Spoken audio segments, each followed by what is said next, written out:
The Detroit Lions were, well, the Lions, a team stuck in mediocrity more than a decade removed from their last championship. They needed a savior, someone who could turn things around. So they took a chance on Bobby Layne. But Layne wasn't your typical franchise quarterback. He partied until dawn, stumbled into practice hungover, and even took swigs of whiskey in the huddle. And yet, he still became one of the greatest quarterbacks of his era. So how did he manage to pull that off? What are you saying, guys? It's Zane here. Let's get into it. After struggling through the war, the Lions were down to their last bit of cash. They had enough to get through the 1950 season, but that was it. So in desperate need of some success, which would lead to some more money, they traded for Bobby Layne. But Layne, who was a hot college prospect, hadn't done much in the NFL yet. One problem was that he, quote, couldn't throw a spiral, but while he wasn't the prettiest thrower, it didn't really matter. Layne could produce first downs and touchdowns like magic. In his first season, by week 8, he broke the team's single season passing record. That's 8 weeks into a 12-week season. That would be the first of a lot of records set. The 6-time Pro Bowler retired with the most passing attempts, most completions, most touchdowns, and most passing yards. To understand how good a player was, you can only compare them to who they're playing at the time. Comparing a player from the 1950s to the modern day NFL is pointless. So with that in mind, when you compare Bobby Layne to his competition, he dominated. The Lions beat the Browns twice in the championship game. Not the modern day Browns. We're talking about their dynasty that was led by Paul Brown and Otto Graham during the 50s. If you're looking at an individual level or on a team level, Bobby Layne was one of the greatest quarterbacks of his era. In just his third season with the Lions, he ended their 16-year postseason drought. I'm sure modern day Lions fans would love to have just a 16-year postseason drought. He also followed that up with a second straight title in 1953. Now, he retired number 1 in most major stats, but what really set him apart was his leadership and competitiveness. Bobby Layne was the embodiment of old school tough football. Even Sam Huff said he had the competitive spirit of a linebacker. That spirit also translated to winning. He retired with the most quarterback wins in NFL history. Many of those came in the final moments of the game. He was the pioneer of the 2-minute drill, and he retired with 18 fourth quarter comebacks, which was the second most at that time. One of his most notable came in the 1953 title game against the Browns. They were down 16-10 with just about 4 minutes left. Bobby Layne would lean into the huddle and say, "Y'all block, and I'll Bobby pass you right to the championship." I don't know why I did that, I'm sorry.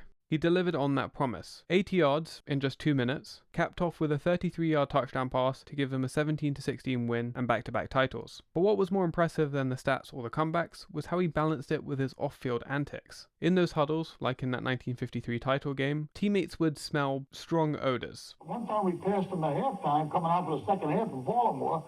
I said, "Bobby, how you doing?" He breathed on me. I said, "Jesus, is that from last night?" He said, "I had a couple at halftime." Alex Karras would know a thing or two about that. As a rookie, he was Layne's designated driver, and therefore drinking buddy. He would take Layne around Detroit late into the night. Then following a night of heavy drinking, after maybe an hour or two of sleep, Layne would arrive at practice, fresh as a daisy. Meanwhile, Karras is trying to focus all of his energy just on not vomiting. Bobby Layne was a drinker, so he made sure he was efficient with his time. One thing that wastes a lot of time? Looking for parking. So Layne would park his car on the sidewalk. Now, Layne had become such a legend in Detroit, police officers would just look the other way. But on one particular night, Layne parked extra close to the bar. So close his car was essentially blocking the entrance. The cops come in pretty angry, trying to find some answers. The teammate that's gone out with Layne doesn't know how the cops usually react, so he's frozen in fear. He's thinking if they get in trouble with the cops, how's his coach going to react? But before he could say anything, he was back in Layne's car behind a police escort as they headed to another bar to do some more drinking. So the unwritten rule was, if you pull Bobby Layne over, look the other way, and while you're looking the other way, he might slip you an autograph and some tickets. One officer clearly didn't get that memo though. After being pulled over for driving down the wrong way on a one-way street, he was arrested. The cop said he was slurring his speech, so he suspected he was drunk.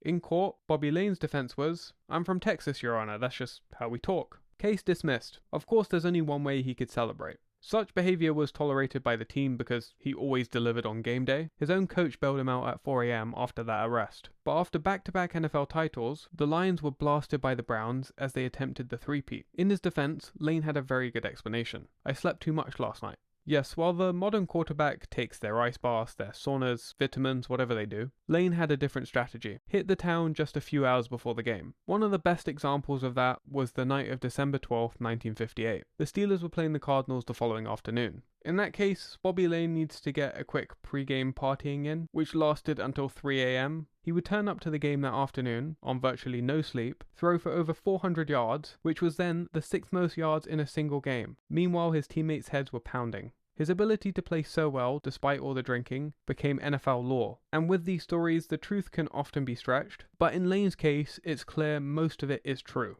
And according to several players, he even took shots of whiskey at halftime and then come out and lead the Lions to fourth quarter comebacks. Unfortunately, in 1957, Layne broke his leg. His replacement took over and led the Lions to a championship. After that, the Lions decided to trade him to the Steelers, and on his way out, he famously put a curse on the Lions. Whether that's actually true or not is debatable, but the Lions did suffer for a long time after he left. Few QBs have put their body through such abuse, on and off the field, yet still played so well.